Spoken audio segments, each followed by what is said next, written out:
The fire. It's me, obviously.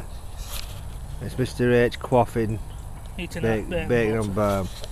In nature. Yeah. I'd like to talk about advertising. How offensive it is to your senses, really. I know some of you's got to say, yeah, you've got advertising on your fucking channels and stuff like that. Well, the only reason we decided to do that is try and pull some money in, because we come here every week, you know.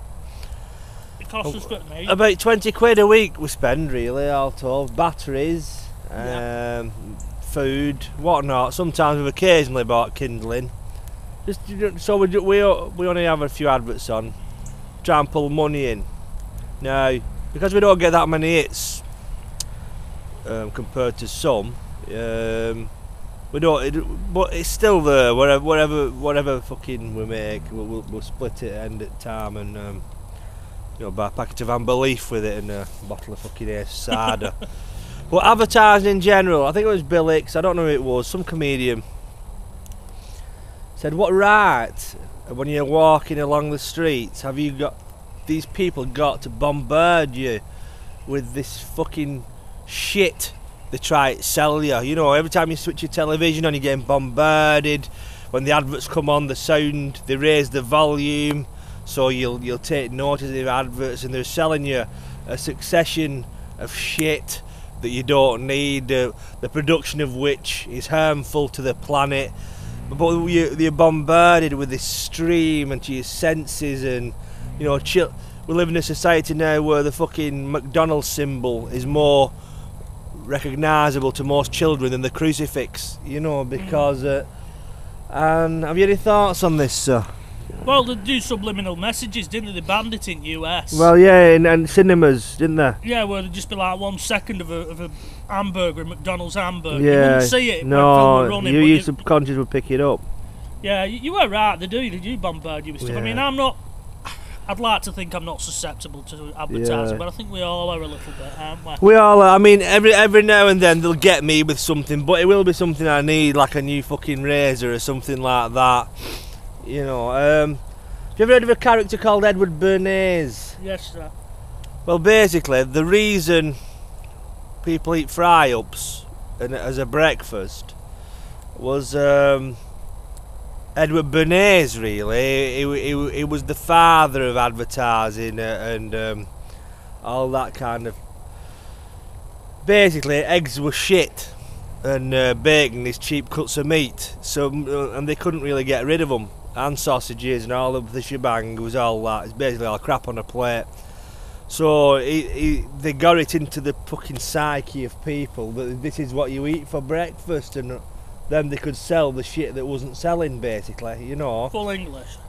Smoking in films was another way, you know, in back in the day when all the film stars smoked, and the general populace would say, well, that looks good. And in many other kind of I'm not sure what his actual role was. He worked with the governments on the, you know, I suppose you would call it kind of mind control or mind manipulation, you know, and we're still susceptible to people like that to this day. You know, your kids run to television and they see a cartoon character, then lo and behold there's a fucking old stream of merchandise based around it. You know. Oh yeah, Disney are buggers for that, haven't they? Well, they're fucking CIA. They've worked with CIA for fucking years, haven't they? You know. Yeah, there's all sorts of things with Disney though, with advertising.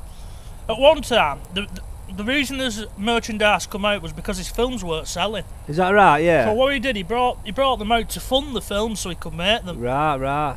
And then it's got that way now, where they bring a film out. Yeah. Purely thinking, well, what's the merchandise we can sell on this? Yeah. And it works. True, isn't it?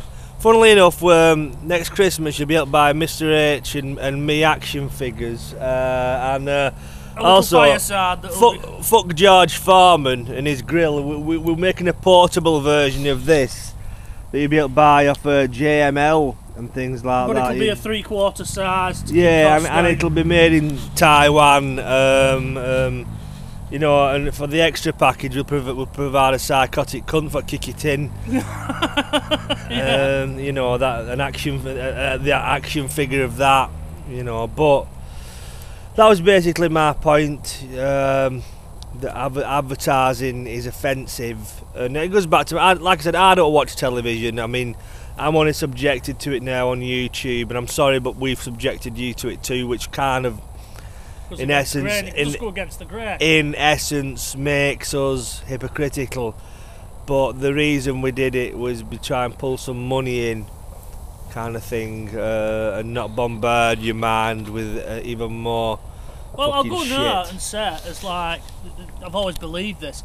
If you watch it using like Cordy or anything like that, which cuts the adverts out, it's now a superior product to watching it on TV. Well, any day, who wants to watch programmes in a structured order that someone else has decided for you anymore? You want to watch what you want when you want, and that's the future of it. And it's here, the future's here. I'll be honest, I get quite annoyed when I see, you know, as you're watching something on, say, All 4, which you can still legally do without a licence, and you think, you know, get these adverts off. Yeah, you become impatient. You do. Where at one time you just sort of went toileting. Yeah. But we want it and we want it now. That's what society's become. well, it's true, isn't it?